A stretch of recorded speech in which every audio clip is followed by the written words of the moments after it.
Hey everyone, input Dheeraj this side. कैसे आप लोग? आई होप आप सब अच्छे होंगे। मैं भी बहुत बढ़िया हूँ। सो मेरे प्यारे प्यारे फाउंडेशन के स्टूडेंट, हमने स्टार्ट किया था नेचर ऑफ कॉन्ट्रैक्ट। ठीक है, कॉन्ट्रैक्ट एक्ट स्टार्ट किया था जिसमें नेचर ऑफ कॉन्ट्रैक्ट में थोड़ा सा हम लोगों ने पढ़ा था। कहाँ तक पढ़ा था? डेफिनेशन कर लिया था, कॉन्ट्रैक्ट का डेफिनेशन, एग्रीमेंट का डेफिनेशन, प्रॉमिस का डेफिनेशन, ये सारा चीज कर लिया था। और साथ ही साथ ये भी किए थे कि कॉन्ट्रैक्ट को वैलिड होने के लिए उसमें कौन कौन से एलिमेंट मौजूद होने चाहिए, और जो एलिमेंट सेक्शन 10 में नहीं दिए हुए हैं वो उनको भी हम लोगों ने कवर किया था। ठीक है, राइट। अब आगे बढ़ते हैं यहाँ से ही। चलो थोड़ा आगे बढ़े, चलो थोड़ा आगे बढ़े। अकेले हम अकेले तुम नहीं, साथ साथ चलेंगे। ठीक है, तो तो सॉरी, अरे भाई हम जा। ओके, तो यहां तक हम लोगों ने कवर किया था। कहां तक? इंस्टीट्यूट का मॉड्यूल पहले देख लेते। बेटा वो भी इंस्टीट्यूट का ही मॉड्यूल है। हम लोगों ने कहां तक किया था? अपन लोगों ने किया था कॉन्ट्रैक्ट का डेफिनेशन कंप्लीट कर लिया था। कॉन्ट्रैक्ट क्या होता है? Agreement which is enforceable by law कर लिया था। फिर एग्रीमेंट किया था सेक्शन 2 2 ई। ठीक है, क्या था? Every promise and every set of promise found the consideration for each other. उसके बाद फिर प्रॉमिस का डेफिनेशन किया था, when the person to whom proposal is made signifies his assent thereto, the proposal is said to be accepted, and proposal when accepted it become promise। ठीक है, ये भी कर लिया था। फिर इन्फोर्सेबल बाय लॉ का डेफिनेशन भी कर लिया था कि इन्फोर्सेबल बाय लॉ का मतलब क्या होता है। इन्फोर्सेबल बाय लॉ का मतलब होता है कि एग्रीमेंट कॉन्ट्रैक्ट तभी बनेगा जब उसमें क्या आएगा? लीगल ऑब्लिगेशन आएगा, यानी कि उस एग्रीमेंट में लीगल इनफोर्सेबिलिटी आएगी। यानी कि वो एग्रीमेंट क्या होगा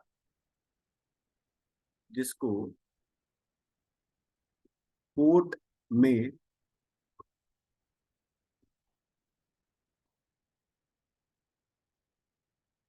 इन्फोर्स करा सके। ठीक है, हाँ जी सर, यहां तक तो ठीक है। अब देखो, डिफरेंस डिफरेंस डिफरेंस डिफरेंस क्या है? Difference between whom and whom, difference between agreement and contract, difference between agreement and contract. अब देखो, एग्रीमेंट का सेक्शन क्या है बेटा? एग्रीमेंट का सेक्शन है सेक्शन 2 ई और सेक्शन 2 एच। ठीक है, हाँ जी सर, यहाँ तक ठीक है। नाउ नेक्स्ट, एग्रीमेंट का डेफिनेशन क्या बोलता है? बोलता है कि every promise and every set of promise forming the consideration for each other. यानी कि जहां पे प्रॉमिस है और कंसिडरेशन है, जहां पे प्रॉमिस के साथ साथ कंसिडरेशन है, वो बनता है अग्रीमेंट। और जहां पे एग्रीमेंट के साथ में लीगैलिटी है, वो कहलाएगा एग्रीमेंट प्लस इनफोर्सिबिलिटी, लीगल इनफोर्सिबिलिटी, वो कहलाएगा कॉन्ट्रैक्ट। और एग्रीमेंट कैसे बनेगा? एग्रीमेंट बनेगा प्रॉमिस प्लस कंसिडरेशन से, प्रॉमिस प्लस कंसिडरेशन से। ठीक है, ओके ठीक है। नाउ देखो, एग्रीमेंट जो है वो वाइडर टर्म है। इसमें लीगल एग्रीमेंट भी आएगा और सोशल एग्रीमेंट दोनों आएगा। एग्रीमेंट में लीगल और सोशल एग्रीमेंट दोनों आएगा, लेकिन कॉन्ट्रैक्ट में सिर्फ और सिर्फ वही एग्रीमेंट कॉन्ट्रैक्ट बनेगा जिसमें लीगल इन्फोर्सेबिलिटी होगी, जिसमें सिर्फ लीगल इन्फोर्सेबिलिटी होगी। क्लियर है? हाँ जी सर, क्लियर है। Okay, now next one. फिर लीगल ऑब्लिगेशन। एग्रीमेंट जो है ना वो लीगल ऑब्लिगेशन क्रिएट नहीं करता है। एग्रीमेंट जो है वो लीगल ऑब्लिगेशन क्रिएट नहीं करता है। ठीक है, और एग्रीमेंट राइट भी ग्रांट नहीं करता है पार्टी को, बट कॉन्ट्रैक्ट जो है वो लीगल ऑब्लिगेशन क्रिएट करता है और राइट ग्रांट करता है। ठीक है, नेचर क्या है? All agreements are not contract but all contracts are agreement. ये क्यों बोला? ये क्यों बोला? All agreements are not contract but all contract all contracts are agreements। ये क्यों बोला? ये इसलिए बोला, कॉन्ट्रैक्ट को बनने के लिए अग्रीमेंट तो होना ही होना अनिवार्य है। कॉन्ट्रैक्ट को बनने के लिए एग्रीमेंट का होना क्या है? कंपलसरी। कॉन्ट्रैक्ट को बनने के लिए एग्रीमेंट का होना क्या है? कंपलसरी। बट एग्रीमेंट के होने के लिए कॉन्ट्रैक्ट का होना जरूरी नहीं है, क्योंकि पहले क्या आता है? पहले आता है अग्रीमेंट, उसके बाद क्या बनता है? कॉन्ट्रैक्ट। ठीक है, और एग्रीमेंट जो है, ये एग्रीमेंट दो तरीके का हुआ, लीगल और सोशल। लीगल और सोशल। तो लीगल अग्रीमेंट ही क्या बनता है? लीगल एग्रीमेंट ही क्या बनता है? कॉन्ट्रैक्ट। लीगल एग्रीमेंट ही क्या बनता है? Contract. Social agreement contract, social agreement contract नहीं बनता है, क्योंकि इसका कोर्ट ऑफ लॉ में इन्फोर्सिबिलिटी नहीं है। क्लियर है? Source of court of law में सोशल एग्रीमेंट की इन्फोर्सिबिलिटी नहीं है। क्लियर है? हाँ जी भैया, क्लियर है। तो ये चीज नोट कर लेना, एग्रीमेंट जो है वो लीगल एग्रीमेंट होता है और सोशल होता है। Legal agreement contract, legal agreement ही कॉन्ट्रैक्ट बनता है, सोशल एग्रीमेंट कॉन्ट्रैक्ट नहीं बनता। सोशल एग्रीमेंट का एग्जांपल यहाँ पे लिख लो, domestic agreement. Domestic agreement,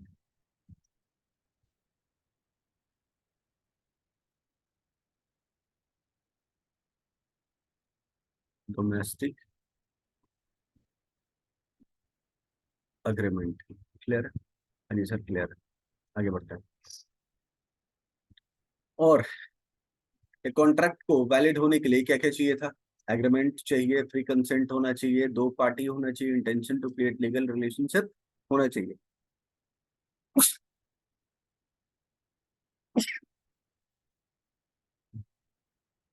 sorry. Party का कंपेटेंस होना चाहिए, लॉफुल कंसिडरेशन, लॉफुल ऑब्जेक्ट और not expressly declared to be void, fulfilment of legal formality, certainty of meaning and possibility of performance, ये सारी चीजें होनी चाहिए। देखो सेक्शन 10 क्या बोलता है? सेक्शन 10 बोलता है all agreements are contract if if they are made by free consent. जो भी एग्रीमेंट है वो कॉन्ट्रैक्ट होंगे अगर वो कॉन्ट्रैक्ट फ्री कंसेंट से बना हो, जिसमें लॉफुल कंसिडरेशन हो, लॉफुल ऑब्जेक्ट हो और not expressly declared to be void हो, तभी जाके ये अग्रीमेंट जो है वो कॉन्ट्रैक्ट बनेगा। ठीक है? हाँ जी भैया, ठीक है यहाँ तक। ओके, तो यहाँ से आगे बढ़ते हैं और हम लोग स्टार्ट करते हैं। ये अभी तक कल वाली चीजें ही पढ़ रहे थे। तो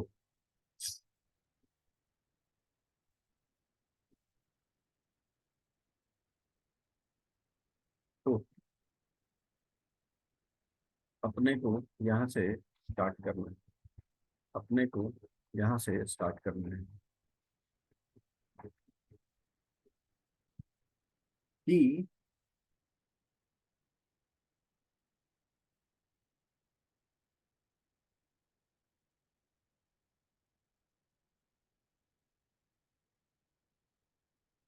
सिंसियर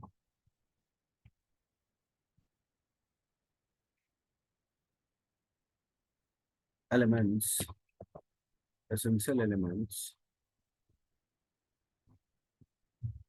of a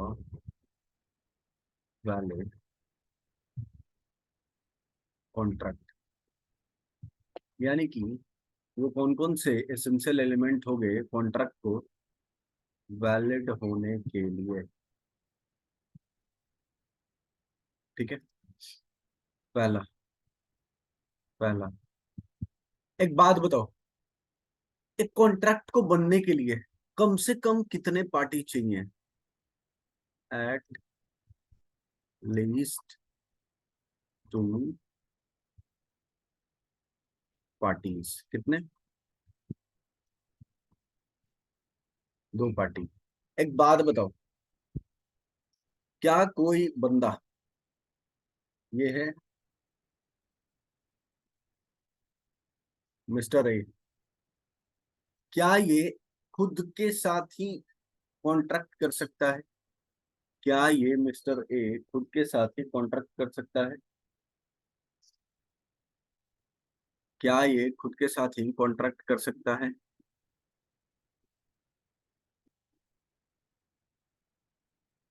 क्या ये खुद के साथ ही नहीं? तो कॉन्ट्रैक्ट करने के लिए एट लीस्ट कितने आदमी चाहिए? दो। कितने? दो।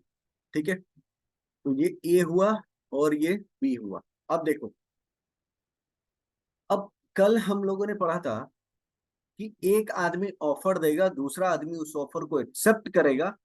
तो जब उस ऑफर को एक्सेप्ट करेगा तो वो ऑफर प्रॉमिस बन जाएगा। और प्रॉमिस में क्या आएगा? कंसिडरेशन।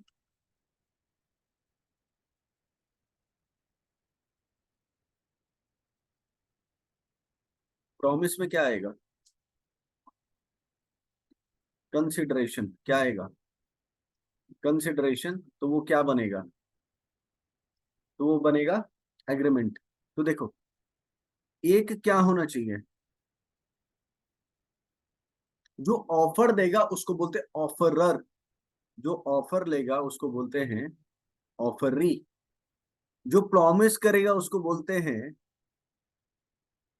प्रॉमिसर, जो प्रॉमिस देगा उसको बोलते हैं प्रॉमिसर, जो प्रॉमिस लेगा उसको बोलते हैं प्रॉमिसी। ठीक है। जो कॉन्ट्रैक्ट करता है उसको क्या बोलते हैं? कॉन्ट्रैक्टर। ये हटा दो। यहाँ पे अपने को बस इतना देखना है, जिसने ऑफर दिया उसको क्या बोलेंगे? ऑफरर। यानी कि ए ने ऑफर दिया बी को, तो ए क्या कहलाएगा? ये कहलाएगा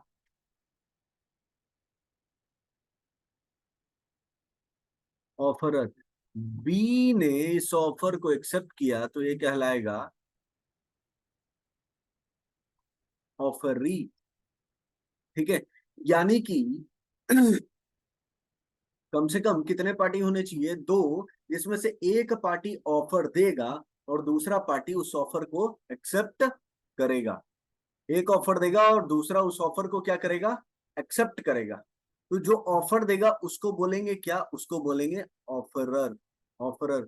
जिसको ऑफर देगा उसको बोलेंगे ऑफरी। जो ऑफर देगा वो होगा ऑफरर, जिसको देंगे उसको बोलेंगे offeree.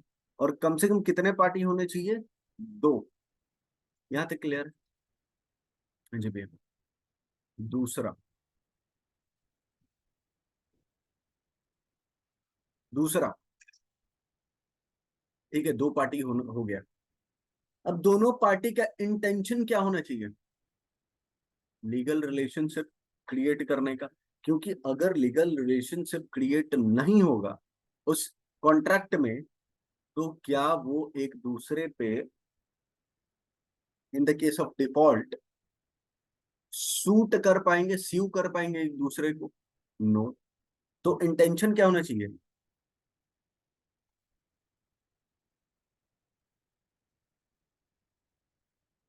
Intention to create legal relationship. Intention क्या होना चाहिए? लीगल लीगल रिलेशनशिप क्रिएट करने का। लीगल रिलेशनशिप क्रिएट करने का। ठीक है। इंटेंशन क्या होगा? लीगल रिलेशनशिप क्रिएट करने का। लीगल रिलेशनशिप क्रिएट करने का। देखिए,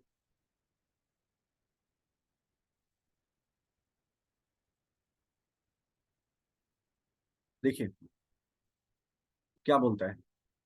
बोलता है कि there must be an intention on the part of the parties to create a legal relationship between them. ठीक है। क्योंकि सोशल और डोमेस्टिक टाइप ऑफ अग्रीमेंट क्योंकि सोशल और domestic type of agreement social और domestic type of agreement are not enforceable in the court of law. Hence, they do not result into contract. That means intention क्या होना चाहिए कि legal relationship हो, यानी कि वो जो अग्रीमेंट होगा वो एग्रीमेंट कौन सा होगा? वो लीगल एग्रीमेंट होगा या सोशल या डोमेस्टिक। वो कौन सा एग्रीमेंट होगा? यहाँ पे हम लोगों ने देखा था यहाँ पे हम लोगों ने देखा था एग्रीमेंट क्या होना चाहिए? लीगल। सोशल नहीं। तो वही बात मैं यहाँ पे पूछ रहा हूँ, एग्रीमेंट जो होना चाहिए वो क्या होना चाहिए? लीगल। ठीक है। इसको पहले मिटाते हैं, इसको सही से करो।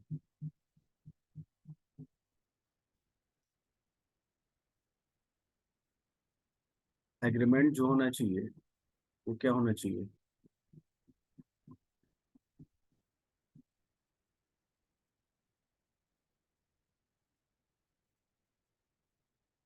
वो होना चाहिए legal.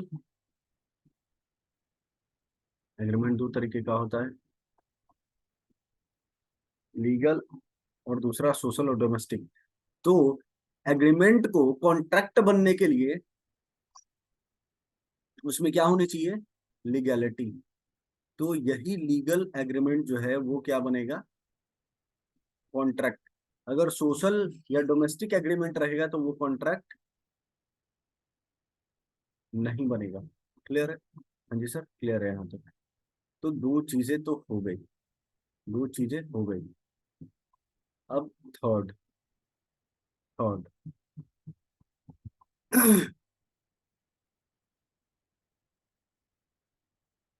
Other formality must be must be must be fulfilled. जैसे other formality must be fulfilled का मतलब, अगर वो जो एग्रीमेंट है वो मांगा जा रहा है रिटन, तो एग्रीमेंट जो है वो रिटन में होना चाहिए। दूसरा, स्टाम्प्ड, जहां पे स्टाम्प किया हुआ एग्रीमेंट का रिक्वायरमेंट है वहां पे स्टाम्प किया हुआ एग्रीमेंट चाहिए। तीसरा, तीसरा मान लो बोलता है मस्ट बी साइंड। ठीक है। तो साइन दो लोग करते हैं, पहला जिनके बीच में क्या हुआ कॉन्ट्रैक्ट वो, और दूसरा विटनेस। तो अगर बोलता है कि विटन को पार्टीज के साथ साथ, TIN कॉन्ट्रैक्टिंग पार्टीज के साथ साथ विटनेस का भी साइन चाहिए। तो विटनेस का भी साइन होना चाहिए, तभी जाके फॉर्मेलिटी फुलफिल्ड होगी। क्लियर है? हाँ जी भैया क्लियर है। तो ये तीसरी बात। अब चौथी। चौथी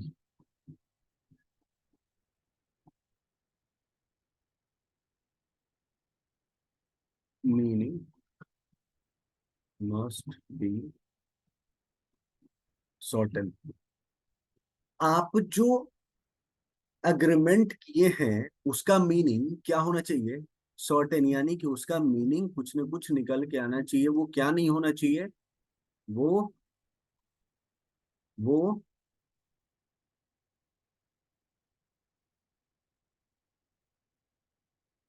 वेग नहीं होना चाहिए। वो क्या नहीं होना चाहिए? वेग नहीं होना चाहिए। इनडेफिनेट नहीं होना चाहिए। दैट मीन्स इसका मीनिंग क्या होना चाहिए? सर्टेन, यानी कि डेफिनेट होना चाहिए। क्लियर है? हाँ जी भैया यहाँ तक क्लियर है। तो आओ अब बुक में देखते हैं। एक पॉइंट और रह गया। 5।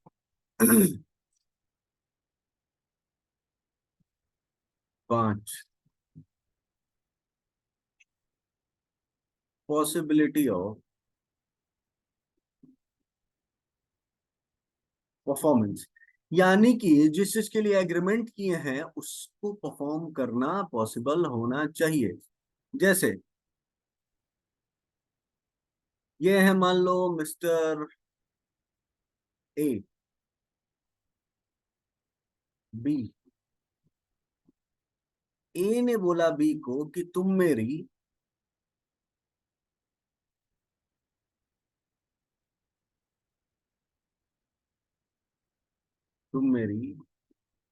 एक खूबसूरत सी पेंटिंग बना दो। एक खूबसूरत सी पेंटिंग बना दो। मैं तुमको 50,000 रुपए दूंगा। ठीक है? तुम मेरी एक पेंटिंग बना दो, मैं तुम्हें 50,000 रुपए दूंगा। और पेंटिंग कब बनानी है? आज है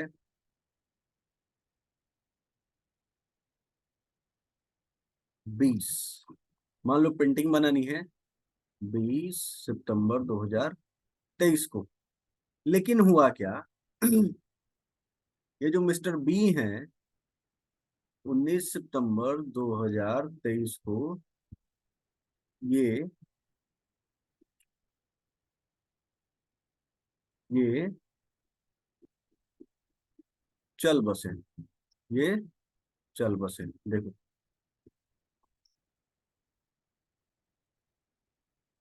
ये चल बसे। ठीक है? अब एक बात बताओ, क्या अब कॉन्ट्रैक्ट को परफॉर्म करने, क्या अब एग्रीमेंट को परफॉर्म करना पॉसिबल है? क्या अब पेंटिंग बनाना पॉसिबल है 20 तारीख को? क्या अब 20 तारीख को पेंटिंग बनाना पॉसिबल है? नो। क्यों? क्योंकि बी भाई साहब तो चल बसे।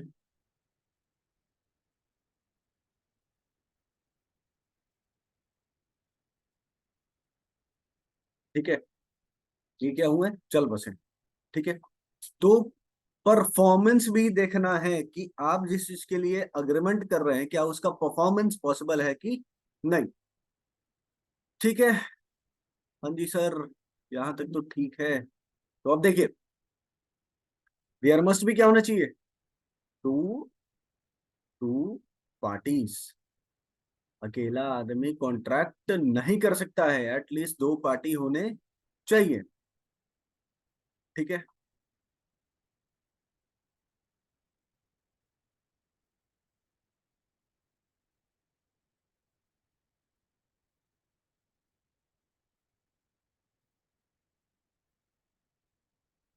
अब देखो, एक केस लॉ है, Gujarat, the state of Gujarat versus Raman Lal sons S and company. हुआ क्या कि जब पार्टनरशिप कहा गया डिसोल्यूशन में, तो जो फॉर्म का एसेट था वो पार्टनर लोग आपस में क्या कर लिया? डिवाइड। तो सेल्स टैक्स ऑफिसर बोला कि ये जो ट्रांजेक्शन हुआ है उस पे क्या देने, टैक्स देने। ये जो ट्रांजेक्शन हुआ उस पे क्या देने, टैक्स देने। नहीं, ये जो एसेट का डिस्ट्रीब्यूशन हुआ है उसके ऊपर टैक्स देने। तो कोर्ट ने बोला ये तो सेल है ही नहीं, ये तो सेल है ही नहीं, क्योंकि पार्टनर जो है वो जॉइंट ओनर है एसेट का, एसेट का, and can not be both seller and buyer. यानी कि वाह बेटा तेज तुम ही बन रहे हो। रमनलाल एंड सन्स, ये मान लो तीन पार्टनर थे, इन्होंने फॉर्म का प्रॉपर्टी का कर लिया बंटवारा, ठीक है। तो सेल्स टैक्स ऑफिसर बोला कि ये जो प्रॉपर्टी बांटे हो इसके ऊपर हमको क्या चाहिए, टैक्स। तो बोला कि ये तो हम लोग आपस में बांट लिए, यानी कि बेटा लाए भी तुम, खरीदे भी तुम और बेचे भी तुम खुद ही को।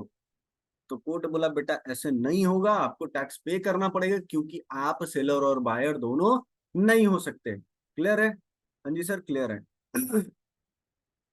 Next, party must have intention to create a legal obligation, ठीक है। Party must have intention to create a legal obligation. जैसे एक फेमस केस लॉ है बेलफर वर्सेस बेलफर। बेलफर वर्सेस बेलफर में क्या हुआ था कि हस्बैंड जो है वो अग्री हुआ था अपनी वाइफ को सर्टेन अमाउंट पे करने के लिए एज अ मेंटेनेंस हर एक महीने, जब वो घर से बाहर रहेगा, ठीक है। लेकिन हस्बैंड जो है वो अमाउंट पे नहीं किया, वो फेल कर गया पे करने से। तो वाइफ जो है, वाइफ उसकी क्या कर दी, रिकवरी के लिए सीव कर दी, केस कर दी। तो इस केस में वाइफ जो है वो वो हस्बैंड से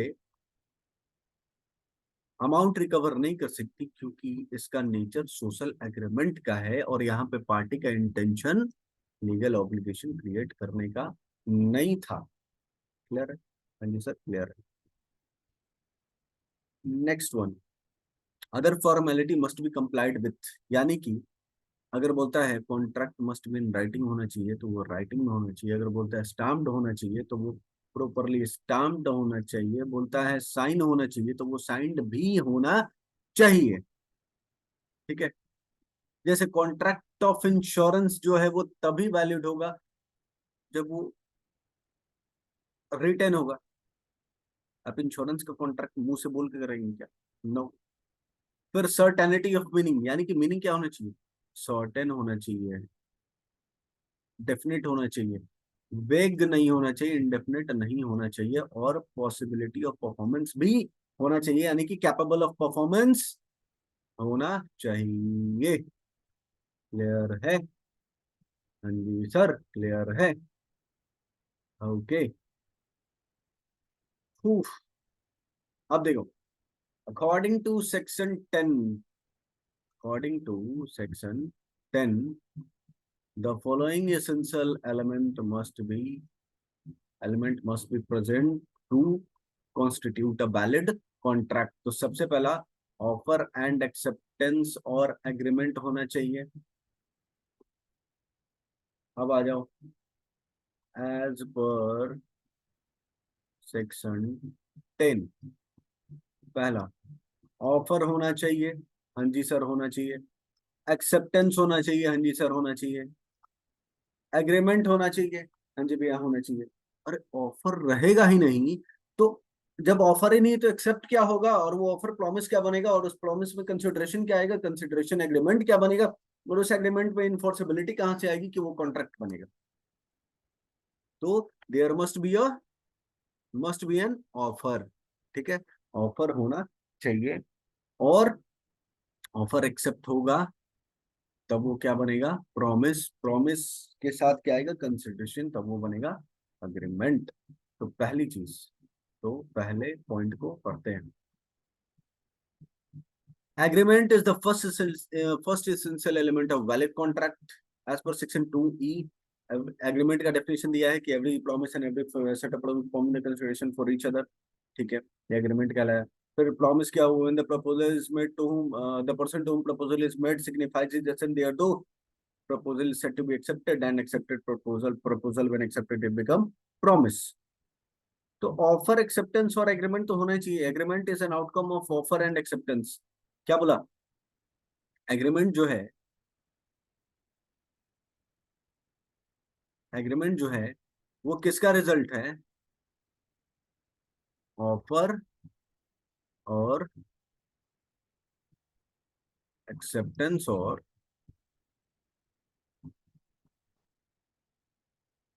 कंसिडरेशन का.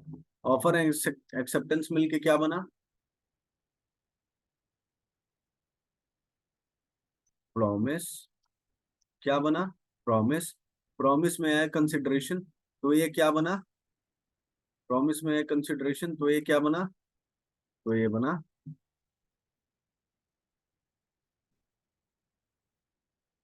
अग्रीमेंट. ठीक है हाँ जी भैया, ठीक है. तो ये चीज हो गया. दूसरा, प्री कंसेंट होना चाहिए. यानी कि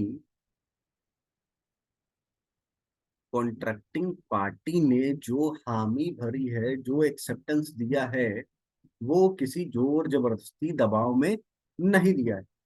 ठीक है, दबाव में नहीं दिया है. जैसे दूसरा,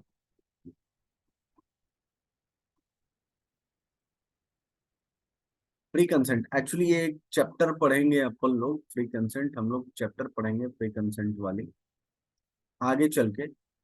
ठीक है, लेकिन अभी के लिए समझो. ये है, ये है मान लो भाई मोहल्ले का, और ये है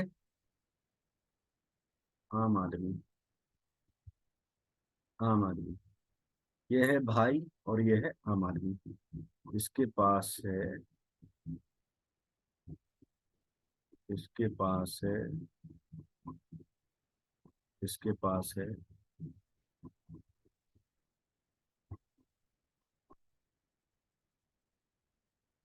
बंदूक. इसके पास क्या है? बंदूक. इसने बंदूक दिखा के जबरदस्ती, ये है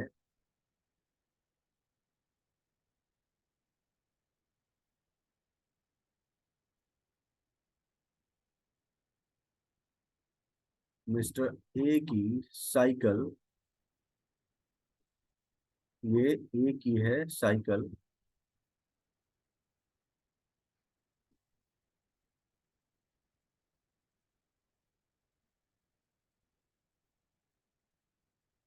ये ए की साइकिल है.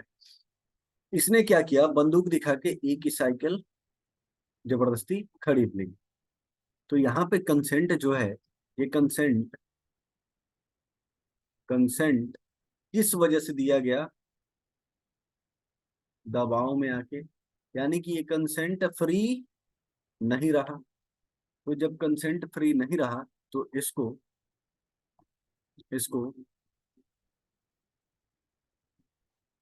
कॉन्ट्रैक्ट नहीं बोलेंगे. इसको कॉन्ट्रैक्ट नहीं बोलेंगे. क्लियर है? हाँ जी सर, क्लियर है.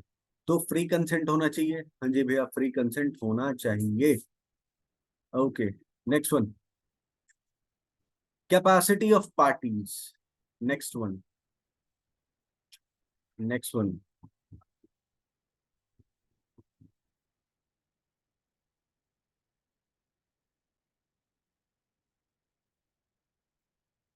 Capacity of party.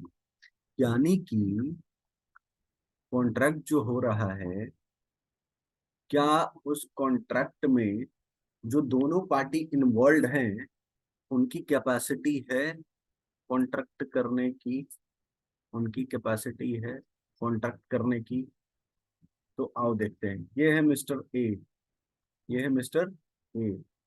इनका एज है 25 साल. ये है मिस्टर बी, इसका एज है 9 साल. तो क्या ए या बी के पास कैपेसिटी है कॉन्ट्रैक्ट करने की? तो एज पर लॉ ये जो है, ये कॉन्ट्रैक्ट में इंटर कर सकता है, बट बी कॉन्ट्रैक्ट में इंटर नहीं कर सकता. क्यों? क्योंकि as per majority act as per as per as per Indian majority act 1875 section 6 ये बोलता है कि किसी भी इंसान को मेजर होने के लिए उसका एट लीस्ट एट लीस्ट 18 साल का होना 18 साल का होना अनिवार्य है। यानी कि एट लीस्ट कितने साल का होना अनिवार्य है? At least 18 years। बट क्या ए 18 साल का है? ये 18 साल से ज्यादा का है। क्या बी 18 साल का है? नो, बी 18 साल से कम का है। तो ए हो गया मेजर, बी हो गया माइनर। तो मेजर कॉन्ट्रैक्ट कर सकता है, माइनर कॉन्ट्रैक्ट नहीं कर सकता। ठीक है। दूसरा ए बी,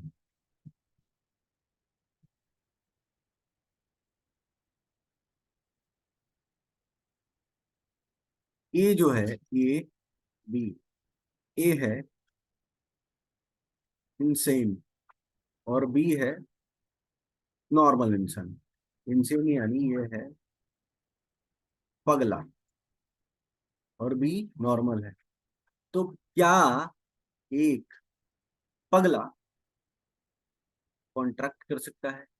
नो, कॉन्ट्रैक्ट नहीं कर सकता। क्यों? क्योंकि अरे ये तो खुद पागल है, इसके पास सोचने सोचने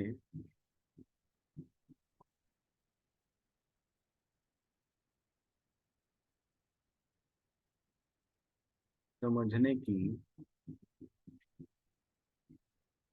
क्षमता नहीं है। इसके पास तो खुद सोचने समझने की क्षमता है। ये क्या कॉन्ट्रैक्ट में इंटर करेगा? ये क्या कॉन्ट्रैक्ट के टर्म, एग्रीमेंट के टर्म को समझेगा? तो इसके साथ भी नहीं कर सकते। ठीक है, इसके साथ भी नहीं कर सकते। फिर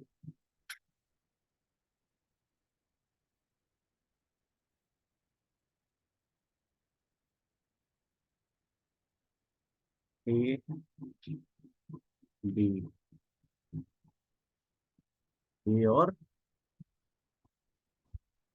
बी। अब देखो, ए जो है वो है इंसॉल्वेंट और बी है वो नॉर्मल है। इंसॉल्वेंट कौन होता है? वो जिसका लाइबिलिटी उसके एसेट से ज्यादा हो जाए और कोर्ट ने उसको इंसॉल्वेंसी सर्टिफिकेट दिया हुआ हो, वो कहलाता है इंसॉल्वेंट। तो क्या इंसॉल्वेंट कॉन्ट्रैक्ट कर सकता है? कॉन्ट्रैक्ट कर सकता है? No, insolvent contract insolvent contract नहीं कर सकता। क्यों? क्योंकि इसके पास क्या नहीं है? पैसे तो है नहीं, पैसे है नहीं। तो फिर तभी तो कोर्ट ने इसको क्या दिया है? सर्टिफिकेट दिया है। ठीक है, नहीं कर सकते। या फिर जिस कॉन्ट्रैक्ट को करने के लिए लॉ ने मना किया हुआ है वो नहीं कर सकते। ठीक। हाँ जी भैया, ठीक है। ठीक है, कैपेसिटी ऑफ पार्टी होनी चाहिए। फोर्थ,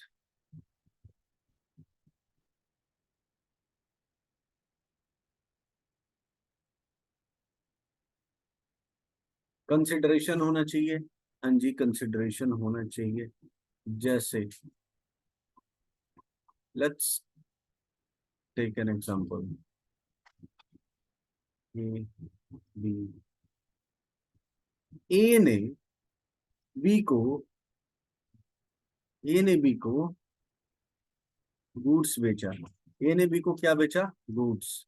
अब एक बात बताओ, जब ए बी को गुड्स देगा तो बी ए को क्या देगा? ऐसे समझो आप गए दुकान और आपने दुकान वाले को बोला भैया ब्रेड की पैकेट देना, दुकान वाले ने तुमको ब्रेड की पैकेट दी, तो तुम बदले में इसको क्या देते हो?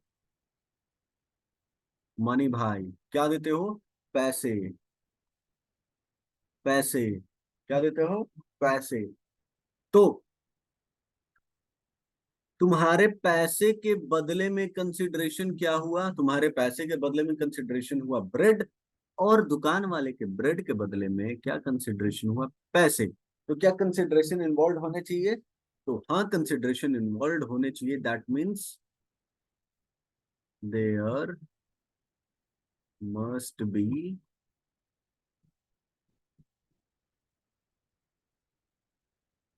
कंसिडरेशन।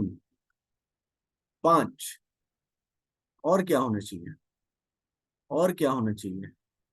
लॉफुल कंसिडरेशन और लॉफुल ऑब्जेक्ट होना चाहिए। क्या होना चाहिए? Lawful consideration and lawful object. Lawful consideration and lawful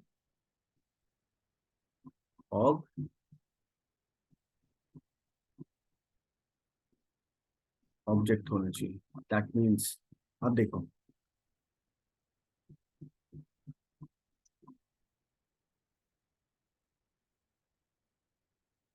A B.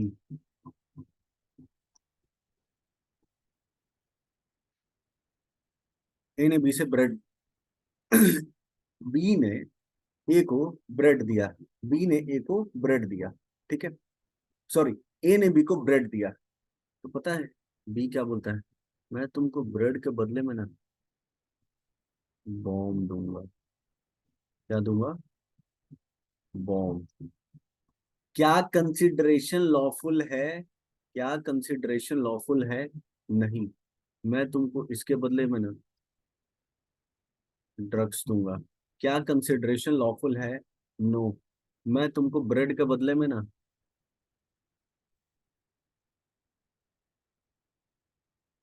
Arms and ammunition दूंगा। क्या कंसिडरेशन लॉफुल है? नो। ठीक है। अब बात करते हैं ऑब्जेक्ट की। अब देखो हुआ क्या। ए ने बोला, ए बी, ए ने बी को पैसे दिए। ए ने बी को पैसे दिए, तो इस पैसे के बदले में, इस पैसे के बदले में बी ने इसको फिर से वही बॉम्ब दिए हैं, ड्रग्स दिए हैं, आर्म्स एंड एम्यूनिशन दिए हैं। यानी कि यहाँ पे कंसिडरेशन क्या था? यहाँ पे कंसिडरेशन लॉफुल नहीं था।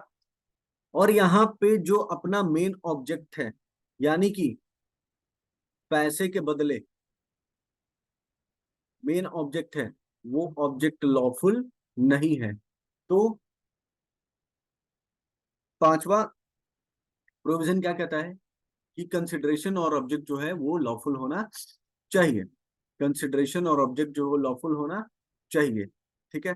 And next one, not expressly declared to be void. यानी कि एग्रीमेंट इंटर जो होना चाहिए, वो उसके लिए लॉ ने पहले से ही उसको इलीगल और